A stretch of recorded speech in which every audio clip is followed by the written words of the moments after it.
অবাধ, সুষ্ঠু, গ্রহণযোগ্য এবং অন্তর্ভুক্তিমূলক নির্বাচনের লক্ষ্যে কাজ করছে সরকার। জাপানের নিক্কেই সম্মেলনে দেয়া বক্তব্যে এই কথা জানিয়েছেন প্রধান উপদেষ্টা অধ্যাপক ডক্টর মোহাম্মদ ইউনূস।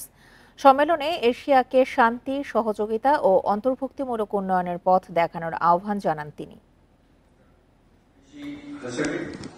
টোকিওর ইম্পেরিয়াল হোটেলে নিক্কেই সম্মেলনে বক্তব্য রাখেন প্রধান উপদেষ্টা অধ্যাপক মোহাম্মদ ইউনূস।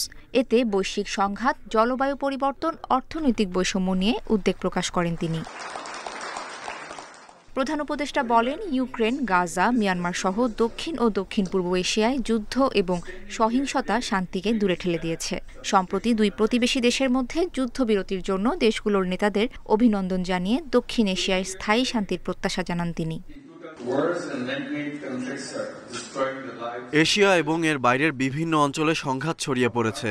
ইউক্রেন, গাজা এবং দক্ষিণ ও দক্ষিণ পূর্ব এশিয়ার দেশগুলোতে যুদ্ধ ও সংঘাতে হাজার হাজার মানুষের জীবন ও জীবিকা ধ্বংস হচ্ছে। অত্যন্ত দুঃখের বিষয়, আমাদের দুই প্রতিবেশী দেশ খুব সম্প্রতি একটি সংক্ষিপ্ত কিন্তু অত্যন্ত ব্যয়বহুল যুদ্ধে জড়িয়েছে। যুদ্ধবিরতিতে সম্মত হয় আমি দুই দেশের নেতাদের অভিনন্দন জানাই। বাংলাদেশের ছাত্রদের নেতৃত্বে গণ আন্দোলনের মাধ্যমে রাজনৈতিক পরিবর্তনের কথা তুলে ধরে প্রধান উপদেষ্টা জানান, এখন সরকার অবাধ, সুষ্ঠু, গ্রহণযোগ্য ও অন্তর্ভুক্তিমূলক নির্বাচনের প্রস্তুতি নিচ্ছে।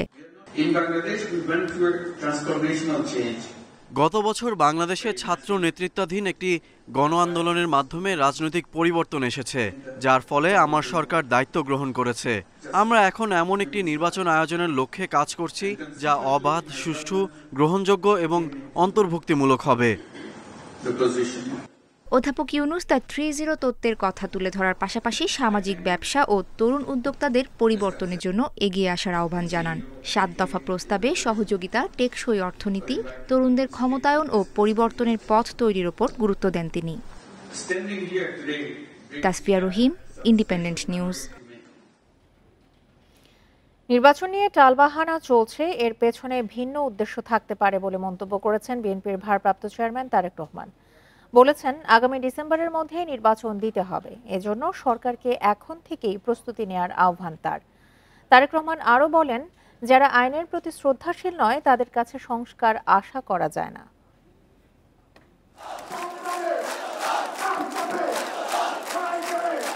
তরুণদের রাজনৈতিক অধিকার প্রতিষ্ঠায় বিএনপির 3 অঙ্গ ও সহযোগী সংগঠন ছাত্রদল, যুবদল ও স্বেচ্ছাসেবক দলের এ সমাবেশ। যোগ দেন ঢাকা, সিলেট, ময়মনসিংহ ও সাংগঠনিক বিভাগ ফরিদপুরের নেতাকর্মীরা। বুধবার বেলা 2টায় সমাবেশ শুরুর কথা থাকলেও সকাল থেকেই ব্যানার, প্ল্যাকার্ড সহ খণ্ড খণ্ড মিছিল নিয়ে বিএনপির কেন্দ্রীয় কার্যালয়ের সামনে জড়ো হন সংগঠনগুলোর নেতাকর্মীরা। কখনো রোদ, কখনো বৃষ্টি উপেক্ষা করে নির্ধারিত সময়ে শুরু হয় এ সমাবেশ। শুরুতে বক্তব্য রাখেন 3 সংগঠনের নেতারা।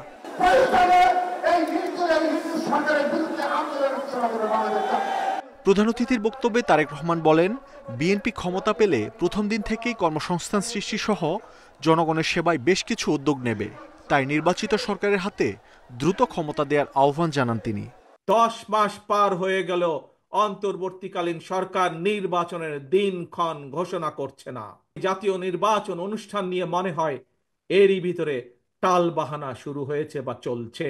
আগামী ডিসেম্বরের মধ্যেই জাতীয় নির্বাচন অনুষ্ঠিত হতে হবে।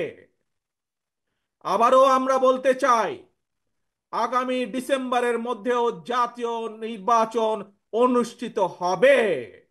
তারেক রহমান বলেন, যারা আইনের প্রতি শ্রদ্ধা দেখায় না তাদের কাছে সংস্কার আশা করা যায় না। এ সরকার রাজনৈতিক দলগুলোকে প্রতিপক্ষ মনে করছে বলেও মন্তব্য করেন বিএনপির ভারপ্রাপ্ত চেয়ারম্যান। গণতান্ত্রিকামী জনগণ এবং গণতন্ত্রের পক্ষের রাজনৈতিক দলগুলোকে দয়া করে প্রতিপক্ষ বানাবেন না। যদি আপনাদের কেউ রাষ্ট্র পরিচালনায় থাকতে চায় তাহলে সরকার থেকে পদত্যাগ করে জনগণের কাতারে আসুন, নির্বাচন করুন। তারুণ্যের এ সমাবেশে নেতাকর্মীদের ঢল নয়াপল্টন ছাপিয়ে কাকরাইল, বিজয়নগর, ফকিরাপুল সহ ছড়িয়ে পড়ে আশপাশের এলাকায়। তারুণ্যের এই সমাবেশেও নেতাদের বক্তব্যে উঠে এলো নির্বাচন প্রসঙ্গ। তারা জানান, গণতন্ত্র পুরোপুরি প্রতিষ্ঠায় দ্রুত নির্বাচনের কোনো বিকল্প নেই। আর সেই নির্বাচনে তরুণদের এবার প্রথম ভোটটি হবে দেশ, মানুষ ও গণতন্ত্রের পক্ষে। মাহমুদ শরীফ, ইন্ডিপেন্ডেন্ট নিউজ, নয়াপল্টন, ঢাকা। প্রশাসনিক সংস্কারের পদক্ষেপ বিপাকে ফেলেছে সরকারকে। নিজ নিজ স্বার্থ দেখতে গিয়ে পরিবর্তন মেনে নিতে চাচ্ছেন না সরকারের বিভিন্ন বিভাগ ও সংস্থার কর্মীরা। পালন করছেন কর্মবিরতি, যা অন্তর্বর্তী সরকারের দক্ষতাকে করেছে প্রশ্নবিদ্ধ, ঘনীভূত করছে রাজনৈতিক ও প্রশাসনিক সংকট, বলছেন বিশ্লেষকরা। সরকারি চাকরি অধ্যাদেশ 2025 প্রত্যাহার চেয়ে সচিবালয়ে কর্মচারীদের বিক্ষোভ, বিসিএস এর 25 ক্যাডার কর্মকর্তাদের কলম বিরতি ও রাজস্ব বোর্ডের কর্মকর্তা কর্মচারীদের বিক্ষোভে তৈরি হয়েছে অচল অবস্থা। নানা দাবিতে কর্মবিরতি পালন করছেন পল্লী বিদ্যুতের কর্মচারীরাও। 5 আগস্ট পরবর্তী অন্তর্বর্তী সরকারের সংস্কার পদক্ষেপে তৈরি হয়েছে জটিলতা। আন্দোলনের নামে সেবা বন্ধ ও সরকারকে চাপে ফেলে দাবি আদায়ে নেমেছে খোদ সরকারি কর্মচারীরাই। এতে রাজনৈতিক ও প্রশাসনিক সংকট বাড়াবে বলে আশঙ্কা বিশ্লেষকদের। কখনোই কাম্য নয় যে সচিবালয়ে এভাবে আন্দোলন হবে। একটা সরকারি অফিসে একটা ডিসিপ্লিন থাকা উচিত। আমার কাজে যদি আমি ইনএফিশিয়েন্ট হই, আমি যদি কাজ করতে না পারি, তাহলে আমাকে বিধি মোতাবেক সরকার ব্যবস্থা নেবে। আমার জুলাই আগস্টের পর আজকে কয় মাস হয়ে গেল, আপনি কয়টা কর্মকর্তার বিরুদ্ধে কি অ্যাকশন নিয়েছেন, কয়জনের বিরুদ্ধে কি প্রসেস করেছেন, কয়জনের বিরুদ্ধে আপনি ব্যবস্থা নিতে পারেছেন? আপনি নিতে পারেননি। আন্দোলনরত কর্মচারীদের অশোভনীয় আচরণের দায় এসে পড়েছে প্রজাতন্ত্রের অন্য অংশেও। এ ধরনের বিশৃঙ্খল পরিস্থিতি প্রশাসনে অস্থিরতার পাশাপাশি সরকারের কর্মপরিকল্পনাকে প্রশ্নবিদ্ধ করছে বলে মনে করেন জনপ্রশাসন বিশেষজ্ঞরা। কর্মচারীরা যেটা করতেছে, এইটা কর্মচারীদের পক্ষে শুভনীয় না। এই ধরনের কাজ তাদের পক্ষে সমস্ত কর্মচারীদেরকে কিন্তু হেয় করা হচ্ছে। তারা যতটাই আপনার কঠোর আইন করুক, কিন্তু তারা যা বলা আপনার সুশৃঙ্খলভাবে আপনার নিয়ম নীতি বাহিনী করতে পারে। এইখানে উভয় পক্ষেই অ্যাগ্রেসিভ। 5 আগস্টের গণ অভ্যুত্থানে পরিবর্তনের যে প্রত্যাশা ঐক্যবদ্ধ করেছিল গোটা জাতিকে, সেটিকে ধরে রেখে বর্তমান পরিস্থিতিতে যার যার জায়গা থেকে দায়িত্বশীল ভূমিকা রাখার তাগিদ বিশ্লেষকদের। রিজওয়ানুল হক, ইন্ডিপেন্ডেন্ট নিউজ, ঢাকা। সরকারি চাকরি সংশোধন অধ্যাদেশ বাতিল না হওয়া পর্যন্ত আজ থেকে প্রতিদিন সব সরকারি দপ্তরে 1 ঘন্টা করে কর্মবিরতি পালন করবেন সরকারি কর্মকর্তা কর্মচারীরা। বুধবার দুপুরে সংবাদ সম্মেলনে সচিবালয় কর্মকর্তা কর্মচারী ঐক্য ফোরামের কো চেয়ারম্যান মোহাম্মদ বাদিউল কবির এ কথা জানান। তিনি জানান, প্রতিদিন সকাল 10টা থেকে বেলা 11টা পর্যন্ত এই কর্মবিরতি চলবে। আইন প্রত্যাহারের ক্ষেত্রে সবুজ সংকেত পাওয়ার কথা জানান তিনি। এই অধ্যাদেশ সাধারণ জনগণ ও কর্মচারীদের জন্য নতুন কিছু বয়ে আনবে না। এদিকে সরকারি চাকরি অধ্যাদেশ প্রত্যাহারের দাবি প্রধান উপদেষ্টার কাছে তুলে ধরার কথা জানিয়েছেন ভূমি সচিব ASM সালেহ আহমেদ। স্যার জানাবেন প্রধান উপদেষ্টা আসলে, তখন এটা তুলবেন আর কি জিনিসটা। মানে ঈদের আগে কি কোনো, উনি 31 তারিখে তো ফিরার কথা, আসার পরে প্রতিদিন সকাল 10টা থেকে বেলা 11টা পর্যন্ত আমাদের এই দাবি বাস্তবায়ন না হওয়া পর্যন্ত, আমাদের পরবর্তী ঘোষণা না আসা পর্যন্ত কর্মবিরতি অব্যাহত থাকবে। দুদকের মামলায় আগের সাজা বাতিল করে তারেক রহমান ও জুবাইদা রহমানকে খালাস দিয়েছে হাইকোর্ট। সম্পদের তথ্য গোপনের অভিযোগে এই মামলায় তারেক রহমানের 9 দিন এবং জুবাইদা রহমানকে তারেক রহমানের 9 বছর এবং জুবাইদা রহমানের 3 বছরের সাজা দেয়া হয়েছিল। বুধবার হাইকোর্ট রায়ে পর্যবেক্ষণ দিয়েছে, বিচারিক আদালতের এই সাজা ছিল বিদ্বেষপূর্ণ। 2,74 লাখ টাকার জ্ঞাত আয় বহির্ভূত সম্পদ অর্জনের অভিযোগে 2007 সালের সেপ্টেম্বরে তারেক রহমানের বিরুদ্ধে এবং 35 লাখ টাকার তথ্য গোপনের অভিযোগে জুবাইদা রহমানের বিরুদ্ধে রাজধানীর কাফরুল থানায় মামলা করে দুদক। 2023 সালের 2 আগস্ট সেই মামলায় তারেক রহমানকে 9 বছর এবং তার স্ত্রী ডাক্তার জুবাইদা রহমানকে 3 বছরের কারাদণ্ড দেয় বিচারিক আদালত। সম্প্রতি দেশে ফিরে 587 দিনের বিলম্ব মার্জনা নিয়ে হাইকোর্টে ওই সাজার বিরুদ্ধে আপিল করেন জুবাইদা রহমান। ওই আপিলের শুনানি শেষে দুইজনকে খালাস দিয়ে রায় দেন হাইকোর্টের বিচারপতি মোহাম্মদ খসরুজ্জামান। এ সময় আদালত মন্তব্য করেন, তাদেরকে সাজা দেয়া ছিল বিদ্বেষপূর্ণ বিচার। যে মামলা আপনার সামনে আছে তার টোটাল প্রপার্টির হিসাব এখানে আছে। সেখানে বাংলাদেশের বাইরে, অর্থাৎ এই 54,000 বর্গমাইলের বাংলাদেশের বাইরে তার একটা টাকা কোনো ব্যাংকে অথবা কোনো প্রপার্টি তার বিরুদ্ধে তার পাওয়া যায়নি। আজকে এই মামলায় খালাসের মাধ্যমে এটা আবার প্রতিষ্ঠিত হলো যে বাংলাদেশ, এই ম্যাডাম খালেদা জিয়া বা জিয়া পরিবারের বাংলাদেশের বাইরে কোনো ঠিকানা নাই। তবে এই মামলায় আপিল না করেও তারেক রহমান কিভাবে সাজামুক্ত হলেন সেই ব্যাখ্যাও দেন আইনজীবী। আমাদের supreme court, Pakistan supreme court, Indian supreme কোর্টের বিভিন্ন জাজমেন্ট দিয়ে আমরা দেখিয়েছি যে যদি মামলা এজ এ হোল দেখা যায় যে কারো বিরুদ্ধে প্রমাণ হয় নাই, সেক্ষেত্রে যারা আপিল করতে পারেননি তাদেরকেও আপনারা এইটার বেনিফিট, এই একুইটারের বেনিফিট তাকেও আপনারা দিতে পারেন। এদিকে দুদকের আইনজীবীও জানান, বিচারিক আদালতে তাড়াহুড়া করে কিভাবে তারেক ও জুবাইদাকে সাজা দেওয়া হয়েছিল। 2 মাস 4 দিনে 42টা সাক্ষী কমপ্লিট করেছে, যেটা আইনের বিরুদ্ধে না, কিন্তু ইট ইজ ইম্পসিবল। এই চার্জটা হচ্ছে ডিফেক্টিভ, এগুলো হচ্ছে তাড়াহুড়ো করতে গিয়ে। হাইকোর্টের রায়ের বিরুদ্ধে আপিল করা হবে কিনা সেই সিদ্ধান্ত নেবে দুর্নীতি দমন কমিশন। Zahidul Bashar, independent news, Dhaka. পরকীয়ার কারণেই রাজধানীর পল্লবীতে দম্পতি খুন হয়েছেন বলে জানিয়েছে পুলিশ। বুধবার দুপুর 1:30টার দিকে একটি ভবনের 5ম তলায় এই হত্যাকাণ্ডের ঘটনা ঘটে। নিহতরা হলেন দোলনা আক্তার দোলা ও তার স্বামী নাজমুল হাসান পাপ্পু। ঘটনাস্থল থেকে অভিযুক্ত সৌদি প্রবাসী গাউস মিয়াকে গ্রেপ্তার করেছে পুলিশ। গাউসের বাড়ি গোপালগঞ্জের কাশিয়ানীতে, আর দোলা ও পাপ্পুর বাড়ি বরগুনায়। পল্লবীর ওই বাসায় ভাড়া থাকতেন তারা। পুলিশ জানিয়েছে, গাউস মিয়ার সাথে ফেসবুকে পরিচয় ও প্রেমের সম্পর্ক ছিল দোলার। তবে দোলার বিয়ের খবর জানতেন না গাউস। সৌদি আরব থেকে ফেরার কয়েক মাস পর বিষয়টি জানতে পারেন তিনি। এতে ক্ষিপ্ত হয়ে স্বামী স্ত্রীকে কুপিয়ে হত্যা করেন গাউস, দাবি পুলিশের। এই মেয়েটার সাথে এই ছেলেটার যে গাউস, এর পরকীয়া প্রেম ছিল। আজকে সকালবেলা এই মেয়েটা যখন তার স্বামীকে নিয়ে বাইরে বের হন, এটা সে দূর থেকে দেখতে পায়। একটা পর্যায়ে সে কাজে যায়, কাজে যে সেখানে সে কাজ না করে আবার বাসায় ফেরত আসে। বাসায় এসে সে তাদেরকে এটা হত্যার পরিকল্পনা করে আর কি। চীন বাংলাদেশে কোনো সামরিক ঘাঁটি তৈরি করতে চায় না বলে জানান ঢাকায় নিযুক্ত দেশটির রাষ্ট্রদূত। ইয়াও ওয়েন বলেন, মার্কিন প্রতিরক্ষা গোয়েন্দা সংস্থার এমন দাবি ভিত্তিহীন। বেইজিং বন্ধুত্বের সম্পর্ককেই গুরুত্ব দেয় বেশি। আর পররাষ্ট্র উপদেষ্টা জানান, যুক্তরাষ্ট্রের এই প্রতিবেদন নিয়ে কিছুই জানেন না তিনি।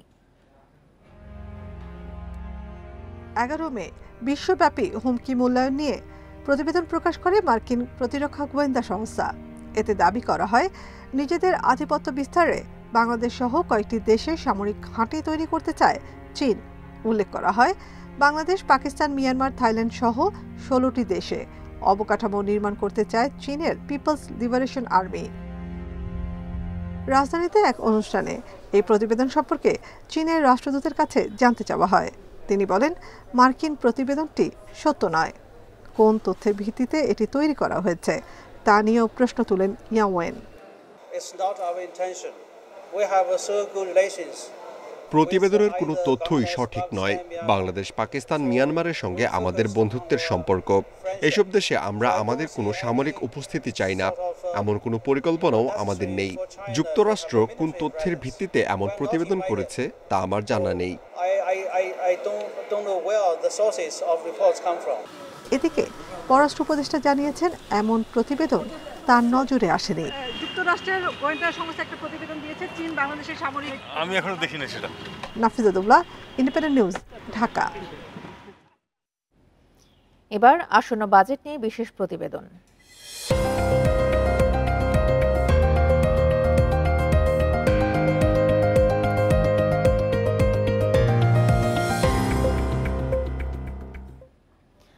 আগামী অর্থ বছরের বাজেটে থাকতে পারে কালো টাকা সাদা করার সুযোগ। তবে সেই সুযোগ অতীতের মতো ঢালাওভাবে নয়, এবার বাড়ানো হবে করের হার। এদিকে আবাসন ও শেয়ার বাজারে অপ্রদর্শিত অর্থ বিনিয়োগের সুযোগ চান খাত সংশ্লিষ্টরা। যদিও নৈতিকভাবে এই সুযোগকে সমর্থন করেন না বিশ্লেষকরা। তারা বলছেন, কালো টাকা বিনিয়োগের সুযোগ দুর্নীতিকে সহায়তা করবে। চলতি অর্থবছরের বাজেটে বিনা প্রশ্নে কালো টাকা সাদা করার সুযোগ রাখা হয়। এনবিআরের হিসেবে 2023 সালের জানুয়ারি পর্যন্ত দেশে সব মিলিয়ে অপ্রদর্শিত 47,000 কোটি টাকা সাদা করা হয়েছে। বর্তমানে একজন নিয়মিত করদাতা সর্বোচ্চ 25% কর দিয়ে থাকেন। সেখানে কালো টাকার মালিক অতিরিক্ত মাত্র 15% কর দিয়ে বিনা প্রশ্নে সেই অর্থ বৈধ করার সুযোগ পান। তবে এ কর হার আরও বাড়তে পারে এবারের বাজেটে। থাকবে অর্থের উৎস সম্পর্কে যে কোনো সংস্থার প্রশ্ন করার সুযোগও। ধারাওভাবে থাকবে না স্পেসিফিক কেসে। যে আগে তো কালো টাকা সাদা আপনি 15% করলে আর কেউ জিজ্ঞেস করবে না, ওই রকম। প্রতিবার আবাসন খাত ও শেয়ার বাজারে কালো টাকা বৈধতার সুযোগ দেওয়া হলেও প্রশ্নের ভয়ে দূরে থাকেন বিনিয়োগকারীরা।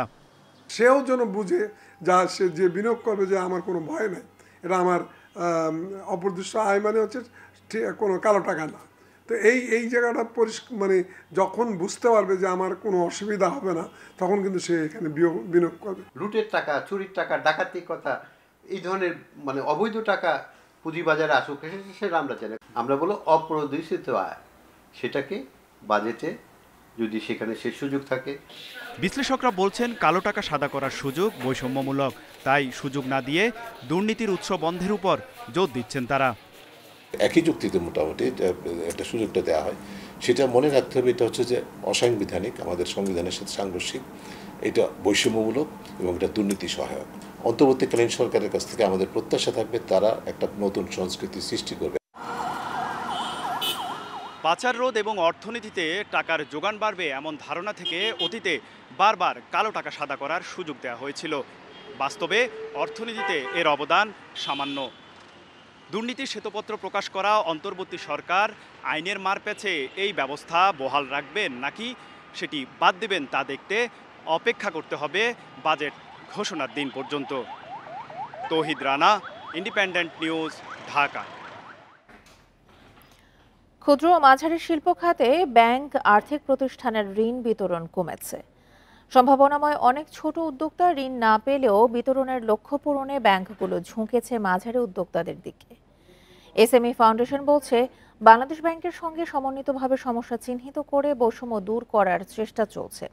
আর অর্থনীতিবিদরা জামানতের পরিবর্তে লেনদেন মূল্যায়ন করে ছোটদের ব্যাংক ঋণ দেওয়ার তাগিদ দিচ্ছেন। উচ্চশিক্ষা শেষে চাকরির পাশাপাশি হাজারীবাগে ছোট পরিসরে চামড়াজাত পণ্য তৈরির ব্যবসা শুরু করেন 4 বন্ধু। প্রায় 10 বছরের যাত্রায় তাদের পণ্য দেশের বাজারের পাশাপাশি বিক্রি হচ্ছে বিদেশেও। বিভিন্ন সময় আমাদের ওয়ার্কিং ক্যাপিটাল দরকার। আমার কাছে যদি এখন ধরেন 10 লাখ টাকার মাল বানানো থাকতো, আমার যদি পুঁজিটা পেতাম তাহলে আমি কি হলো মাল বানিয়ে আমি আমার সেলের জায়গা আছে। গাজীপুরে ভাড়া করা জমিতে নির্মিত কারখানায় পাটজাত ও পরিবেশ বান্ধব পণ্য উৎপাদন করছেন প্রতিমা চক্রবর্তী। বছরে 2 থেকে 3 কোটি টাকার পণ্য রপ্তানি করলেও পাচ্ছেন না প্রত্যাশিত ঋণ সুবিধা। ক্যাশ মানে টিটি আসে, তো টিটি আসার পরে ব্যাংক আমাকে ওই 30% টাকাটাই তো দিতে চায় না। তো এইখানে লোনের বিষয় বা ফাইন্যান্সের বিষয় তো অনেক দূরে। পরিসংখ্যান ব্যুরোর তথ্য বলছে, দেশে 1,18,77,000-এর বেশি অর্থনৈতিক ইউনিট আছে, যার 99 ভাগের বেশি প্রান্তিক, কুটির, অতি ক্ষুদ্র ও ক্ষুদ্র শিল্প। যদিও ব্যাংক আর্থিক প্রতিষ্ঠানের ঋণের সিংহভাগই পাচ্ছে মাঝারি ও বড় প্রতিষ্ঠানগুলো। শুধু মিডিয়ামদেরকে দিয়েই ওরা দায়সারা গোছের একটা করছে, অবশ্যই ওই টেন্ডেন্সিটা আছে। তো এটা আমরা চেষ্টা করছি বাংলাদেশ ব্যাংকের সঙ্গে মিলে আমরা ওইটা চেক অ্যান্ড ব্যালেন্স করার জন্য, যাতে স্মলের পারপাসে আমরা বেশিরভাগ বরাদ্দটা দিতে পারি। জাতীয় শিল্পনীতি অনুযায়ী গত বছর সিএমএসএমই খাতে মোট ব্যাংক ঋণের 25 ভাগ বিতরণের লক্ষ্য ঠিক করে বাংলাদেশ ব্যাংক, যা বছর শেষে অর্জিত হয়নি। এসএমই উদ্যোক্তাদের ট্রেড লাইসেন্স সহ সরকারি সেবাগুলো সহজলভ্য করার পরামর্শ দেন বিশ্লেষকরা। ঋণ বিতরণ যাতে ঝুঁকিমুক্ত হয় তার যে প্রেক্ষাপট কিন্তু বাংলাদেশ ব্যাংক এবং এখানে এফআইডিও বলো মন্ত্রণালয়েরও ভূমিকা রয়েছে, যৌথভাবে তাদের উদ্যোগ রয়েছে। সেক্ষেত্রে এসএমই খাতে ঋণ বিতরণ না করাটা ব্যাংকের জন্য একটা অপরাধ। কোল্যাটারাল ভিত্তিক ঋণ প্রদান, এই জায়গাটা থেকে বেরিয়ে এসে তার যে টার্নওভার, এইটার ভিত্তিতে ঋণ প্রদান, সেটার রেকর্ডটা দেখে। এদিকে 2029 সাল নাগাদ সিএমএসএমই খাতে ঋণ ও অগ্রিমের স্থিতি মোট ব্যাংক ঋণের 27 ভাগে উন্নীত করার লক্ষ্য ধরে মাস্টার সার্কুলার জারি করেছে কেন্দ্রীয় ব্যাংক, যা এখন 19 ভাগেরও কম। Hari Saha, independent news, Dhaka. টেলিযোগাযোগ খাতের প্রস্তাবিত নীতিমালা দেশীয় ব্যবসায়ী ও সংশ্লিষ্ট জনশক্তিকে হুমকির মুখে ফেলতে পারে বলে শঙ্কা প্রকাশ করেছেন খাত সংশ্লিষ্টরা। বুধবার রাজধানীর মহাখালীতে এক কর্মশালায় এ কথা বলেন তারা।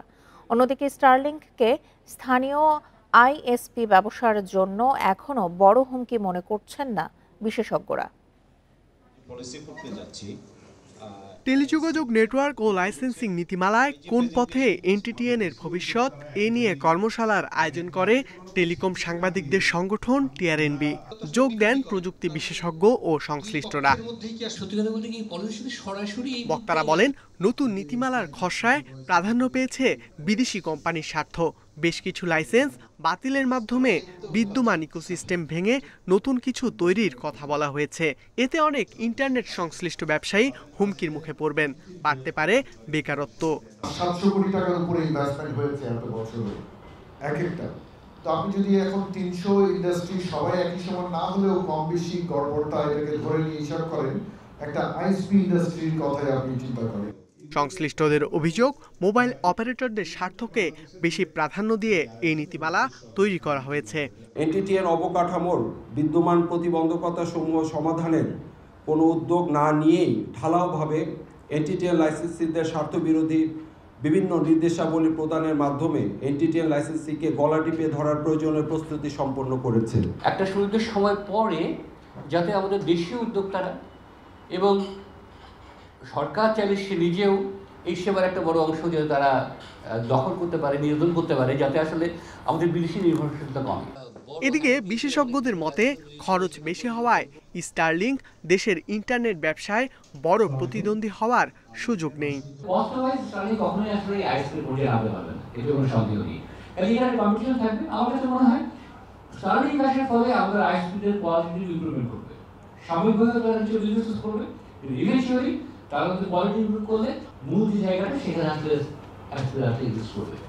এনটিটিএন ব্যবসায়ীদের দাবি, সকল অংশীজনদের স্বার্থকে প্রাধান্য দিয়ে সব লাইসেন্সধারীদের ক্ষমতা যেন নির্দিষ্ট করে পিটিআরসি।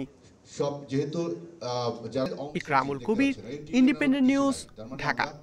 নিষিদ্ধ পলিথিন ও শপিং ব্যাগে সয়লাব বন্দর নগরী চট্টগ্রাম। বাজার হোক কিংবা গলি, ক্রেতা বিক্রেতা সবাই অভ্যস্ত এই নিষিদ্ধ পণ্য ব্যবহারে। এতে হুমকির মুখে নগরের প্রাণ প্রকৃতি। এছাড়া বর্জ্য ব্যবস্থাপনায় হিমশিম খাচ্ছে সেবা সংস্থাগুলো। এদিকে পলিথিন ব্যবহার রোধে বিকল্পের সহজলভ্যতা বাড়ানোর তাগিদ পরিবেশবিদদের। আর অভিযানের চেয়ে সচেতনতায় তৎপর প্রশাসন।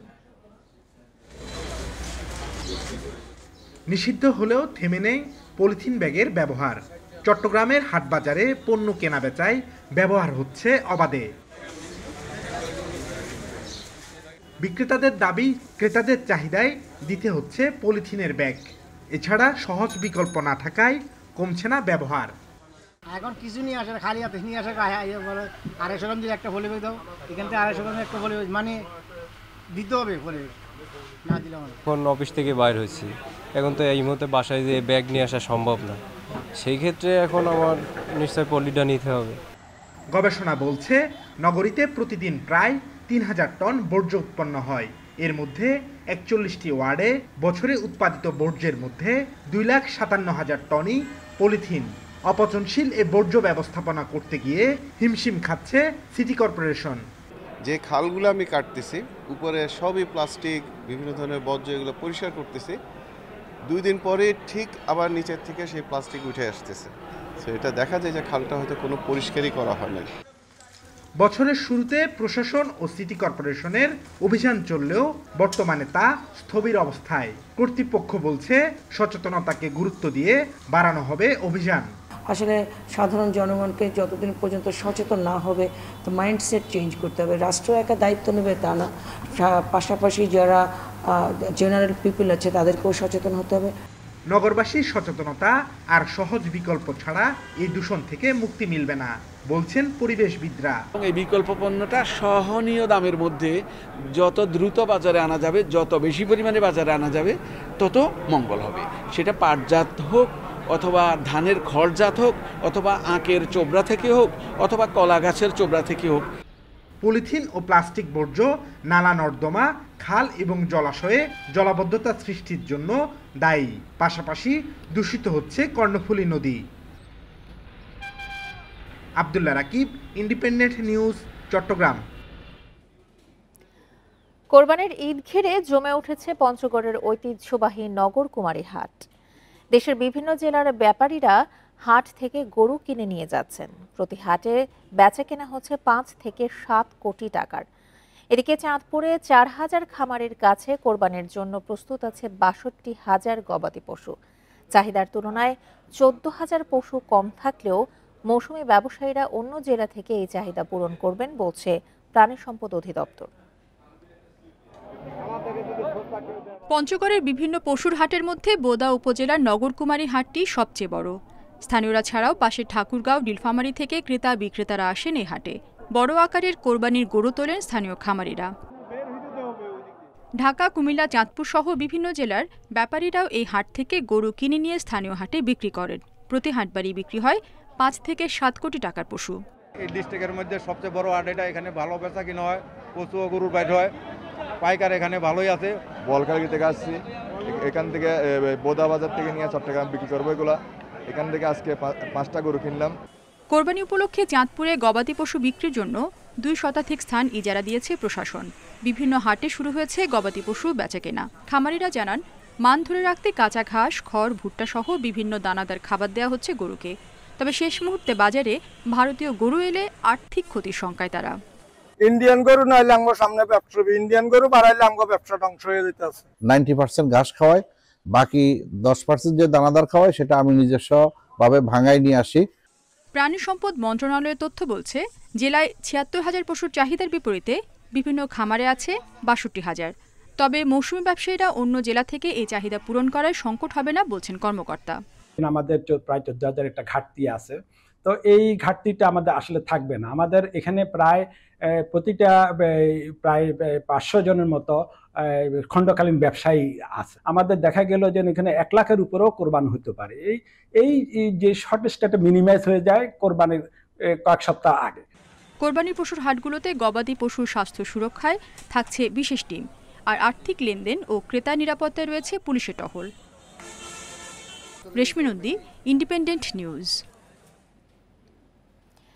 ঈদে ঘরে ফেরা মানুষের ভোগান্তি কমাতে বিভিন্ন রুটে স্পেশাল ট্রেন বরাদ্দ দেওয়া হলেও রংপুর বিভাগে নেই একটিও। ফলে অতিরিক্ত চাপ আর শিডিউল বিপর্যয়ে ঈদ যাত্রায় যোগ হবে ভোগান্তি আর দুর্ভোগ। চাহিদা থাকা সত্ত্বেও বিশেষ ট্রেন বরাদ্দ না দেওয়ায় ক্ষুব্ধ নাগরিক সমাজ ও সাধারণ মানুষ। রংপুর সহ উত্তরাঞ্চল থেকে প্রতিদিন প্রায় 8 থেকে 10,000 যাত্রী ঢাকায় আসা যাওয়া করে। এ যাত্রীদের জন্য আন্তনগর ট্রেনের সংখ্যা মাত্র 10টি। ঈদকে ঘিরে যাত্রীর চাপ বহুগুণে বেড়ে গেলেও এবারও বাড়েনি ট্রেনের সংখ্যা। এতে বাড়বে ভোগান্তি। ঈদের সময় এই সময় একটা বিশেষ খুবই প্রয়োজন। আমরা এতে যাত্রীরা খুবই ভোগান্তির শিকার। আমাদের অন্তত 2টা ট্রেনের ব্যবস্থা করে দিলে সকাল আর রাত করলে আসলে আমাদের এই ভোগান্তিটা আর হইতো না। রেল কর্তৃপক্ষ বলছে, রংপুর, কুড়িগ্রাম, লালমনিরহাট আর গাইবান্ধার মানুষের জন্য আছে রংপুর এক্সপ্রেস, লালমনি, বুড়িমারি ও কুড়িগ্রাম এক্সপ্রেস। বিভাগের বাকি 4 জেলার জন্য আছে পঞ্চগড়, একতা, দ্রুতযান, বাংলাবান্ধা, নীলসাগর ও চিলাহাটি এক্সপ্রেস। ঈদে মানুষের বাড়ি ফেরার প্রস্তুতি শুরু করলেও বিশেষ ট্রেন নিয়ে প্রস্তুতি নেই রেল কর্তৃপক্ষের। তবে দুর্ভোগ আগের তুলনায় কম হবে এমন দাবি এই কর্মকর্তার। টিকিট, পর্যাপ্ত টিকিট অনলাইন আছে, সুতরাং কোনো সমস্যা হওয়ার কথা না। বিশেষ ট্রেন বরাদ্দ আপাতত নাই। রংপুর স্টেশন এখনো বরাদ্দ দেয়নি। যদি যায় তাহলে পরবর্তীতে জানানো হবে। এদিকে চাহিদা থাকা সত্ত্বেও ট্রেনের সংখ্যা না বাড়ায় ক্ষুব্ধ নাগরিক সমাজ ও ব্যবসায়ী নেতারা। বিশেষ ট্রেন যেন রংপুরে ঈদের আগে থেকে দেওয়া হয়, যাতায়াতের জন্য আমরা এই ট্রেন পেলে রংপুরবাসী উপকৃত হবে তথা আমাদের রংপুরের সকল ব্যবসায়ীরা উপকৃত হবে। রংপুর বিভাগের অধিকাংশ কর্মজীবী মানুষ গাজীপুর, নারায়ণগঞ্জ, সিলেট ও চট্টগ্রামে অবস্থান করে। ঈদ আসলে তারা বাস ও ট্রেনের ছাদে এবং ট্রাকে ঝুঁকি নিয়ে যাতায়াত করেন। এতে অনেক সময় বড় দুর্ঘটনায় প্রাণহানির ঘটনা ঘটে।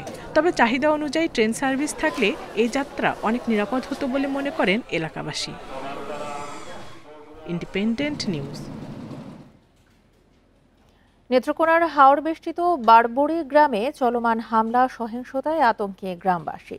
তাদের অভিযোগ, পুলিশের কার্যকর ভূমিকা না থাকায় গত 2 সপ্তাহ ধরে চলছে পাল্টাপাল্টি হামলা। গত 11 মে ফুটবল খেলাকে কেন্দ্র করে সংঘর্ষে 1 জন নিহত ও 11 জন আহতের পর 2 গোষ্ঠীর মধ্যে থেমে থেমে চলছে সংঘর্ষ। এদিকে হত্যা ও সংঘর্ষের ঘটনায় মামলা হলেও এখনো কাউকে গ্রেপ্তার করেনি পুলিশ। নেত্রকোনার হাওর বেষ্টিত গ্রাম বারবুরি। আধিপত্য বিস্তার নিয়ে মানিক মিয়া ও আবুল রায়েসের সমর্থকদের মধ্যে দীর্ঘদিনের বিরোধ।